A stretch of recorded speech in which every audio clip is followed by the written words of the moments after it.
What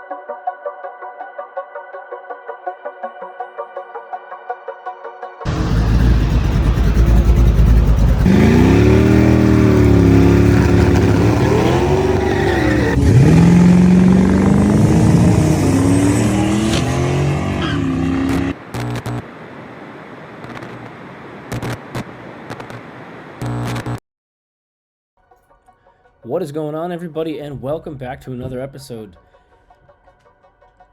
I've been tirelessly working on this truck and trying to get this turbo done.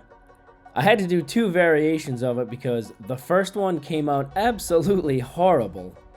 But that's okay, because that's how we learn. Right now in this video, as you can see, I have 3-inch pipe. I'm heating everything up. I'm using my homemade anvil. And I'm actually taking that down from 3-inch. I'm hammering it all the way around. We're going to go back to 2.5. The first turbo kit that I did that was kind of garbage. That was all 3-inch, and it just was not going to work with the radiator being there.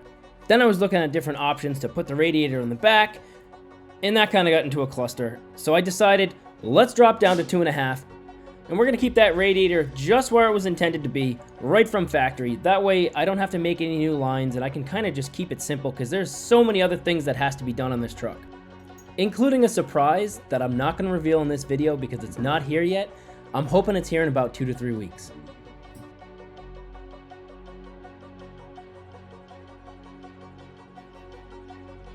For some of you guys watching just like me, this is the first turbo kit I've ever done.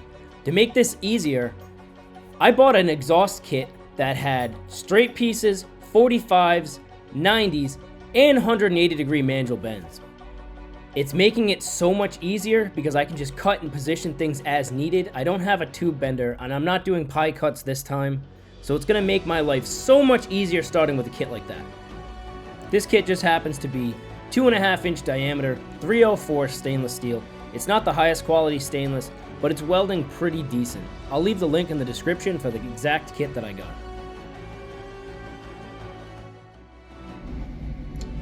Alright, so we got kind of a custom flange that I'm working on. This is 3-inch pipe. I went and I hammered the pipe down to fit this 2.5. I actually got it pretty good. Here's the size difference. It came out pretty decent. Basically all I did was this flange here that was already welded onto the previous kit that I was trying to make.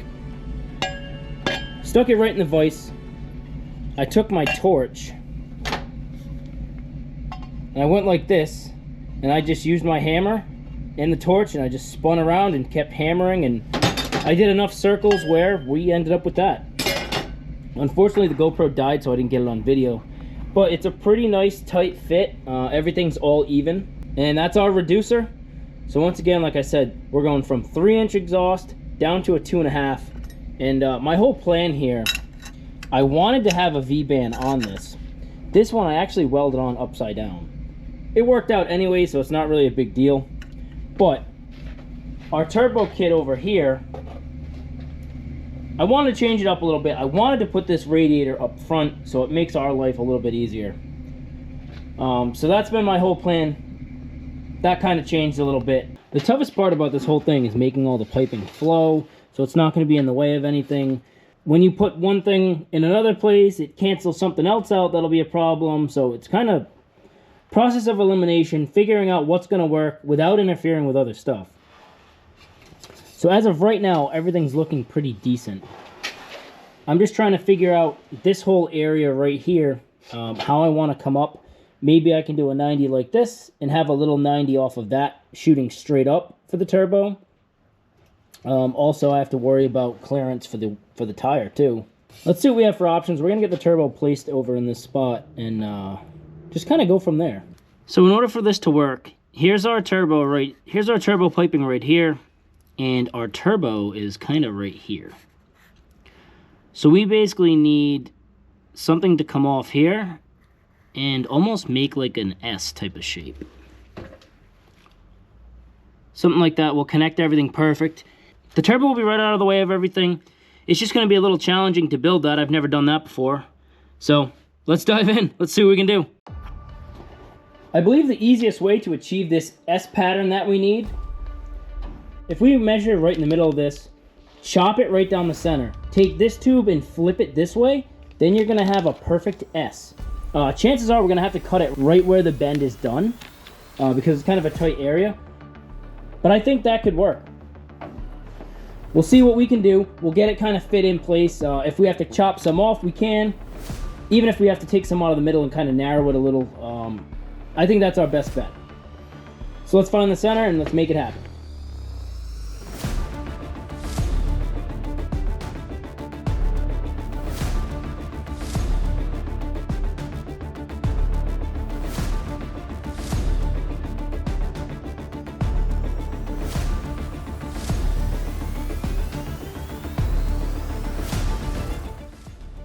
Having that perfect fit up when TIG welding something like this is going to make your life so much easier, and everything's going to come out a lot nicer.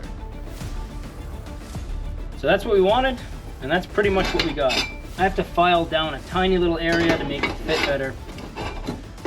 But actually, I might not even have to. Doing it with the hacksaw like that, is it the best way to do it? Not really. I mean, I would have preferred to use the bandsaw, but there's no way I could have fit this setup in there. Doing it with the hacksaw, I can just kind of take my time. It was definitely tough holding it. I could have stuck it in the vise, but I didn't really have room. So you're in control with the hacksaw. It takes more time. It definitely sucks to do, but that's how you end up with a nice fit up, you know what I mean? Down the road, I wish I had a portable bandsaw. That's what I'm used to using. When I'm welding and building stuff like that, the welding shop I was at, we had a portable bandsaw, and you literally just send it right down, and that thing's perfect. So I'm definitely going to invest in one of those down the road. It'll probably be good to have. This is pretty damn good. So right now, I'm not even going to tack anything. I'm going to use some tape. We're going to tape it together and then kind of fit this in there. See if it's the right combination for us. So instead of me welding it and then figuring out I need to change something, if you tape it together, it's just as good. That way you don't have to try to grind those little tacks. Because when I'm basically fusion welding all this, a little bit of both, but yeah, those tacks are really tough to get apart.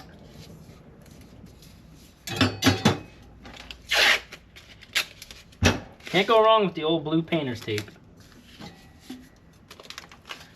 We might as well just run it like that. We're not even going to weld it, just tape it together. So I was hoping to kind of run it in this area.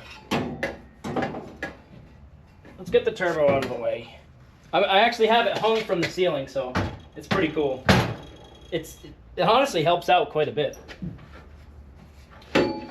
So that's going to be way too long to try and use this pipe and slip it. If I cut it maybe right here where the bends are, right around this general vicinity is where I'm going to need to be with that turbo anyways. So if I cut this right where it starts to straighten out, this I can do on the bandsaw. After cutting that in the bandsaw, I wanted to tack weld the flange back together. That way I can bolt it right up to the turbo. The whole goal of this process is, once this turbo kit's somewhat in order, I want it to hold its own weight. I can ditch that ratchet strap in the ceiling. So I go ahead, I bolt on that turbo flange. The nice part about these V-band flanges that I bought, they slip right into that 2.5 inch pipe. So once I connected that S with the tape, I literally could take that, shove it right into the V-band flange, and then I could start to get my fitment. That lower pipe was a little too long, so once I cut that right out of there, I wasted no time, dove right into tack welding this. Because like I said, I want this turbo to be held up under its own weight, so I can start figuring out what position to clock the turbo in, how things are going to flow. And of course, the most important part, the turbo brace, because we're working with a 38-pound turbo. I think that's going to be a little too heavy for just a 2.5 inch stainless pipe. We're definitely going to have a brace somewhere. This is a really heavy turbo. There it is, everybody. We're still not completely finished, but I have everything somewhat mapped how I want it. This is going to come down, flow right into this bottom tube here. Same thing here. It kind of looks a little weird. I had to take this 3-inch pipe, reduce it myself down to 2.5. So I had to use my torch and kind of do that. I already had these made up. These V-bands are really, really weird. Instead of me cutting them off, I would have had to hammer them down anyways, because I've never, these V-bands, they're definitely cheap, and I tried an actual V-band, another end on this, couldn't even get it to work. So I'm kind of like at a loss. I have to do it this way, unless I cut them off and weld new ones on, but I really didn't want to do that because I'm cutting it close as it is. So this is reduced down to the 2.5. This pipe flows right down here and a little S, and that brings us right into our turbo. We're going to have plenty of room for the intercooler piping to go straight down right in this area. Then it's going to come up, return back to the motor. We're going to have the radiator in place. This is the best case scenario. This is the best turbo setup that I can come up with. And honestly, I'm pretty happy with it. I have the turbo suspended right here on the garage roof. It's actually pretty cool, but it's been great. So if you can do this, I would 100% do this because that helped me out so much. Also, I put the turbo on a V-band flange too, so I can rotate it further up, further down, level it out. All in all, I am super excited about it.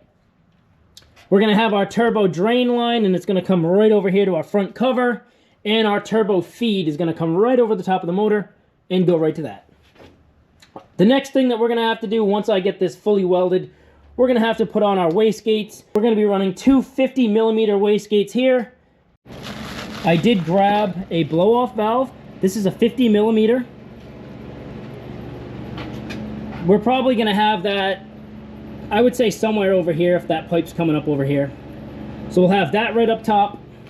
And then at the back of the truck over here, I get the bike a little cleaner.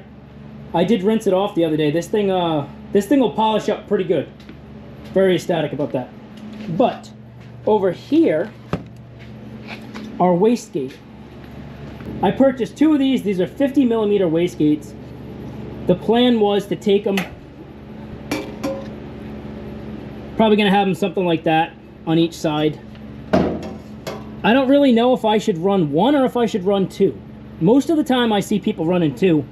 So if you guys have a comment about that, whether we should be running one wastegate or two wastegates, and if that placement of this is going to be okay, we can cross that road when we get there. I have some tubing coming, so they're actually going to stick off a little bit. I'm going to have it go right into the bend here. It's going to be somewhat like this, I would say. But these are pretty nice. These are just an off-brand. Kind of fits the rest of the build. It's an off-brand turbo, so might as well get some wastegates to match. Same thing with the blow-off valve, but that is actually a tile, I don't know, however you say it, whatever. That's the only one that's an actual name brand. When we actually run all the fittings to our wastegates, the blow-off valve and everything, I got this 1/4" hardline. Very nice little kit. It's got all these little push connectors, so that'll help us out a bit. I got some -10 AN line. This is going to be our turbo drain. It's going to come right under here. I'll pick a good spot. It's probably going to run in between this pipe over here and the frame rail. Going to come down, and I did just pick up this cover. It's set up for twin turbos if we want to do that down the road, but I just capped off one end of it. So we're going to have our line. Our drain is going to come right into here. That'll drain back in the oil pan. And then also to run the whole boost setup. So what we're going to be running, it's kind of an old school style setup. I didn't want to go crazy and add all the solenoids to the holley system, so I ended up getting a Turbo Smart boost control kit, and this kit has pretty much everything we need. The only thing, like I said, we're changing out the rubber line for this hard line that's over here. In order to feed the turbo oil, we're going to have this setup right here. Literally, it bolts on down here where you have your oil cooler lines, or where they should be. Normally it's just blocked off if you don't have them.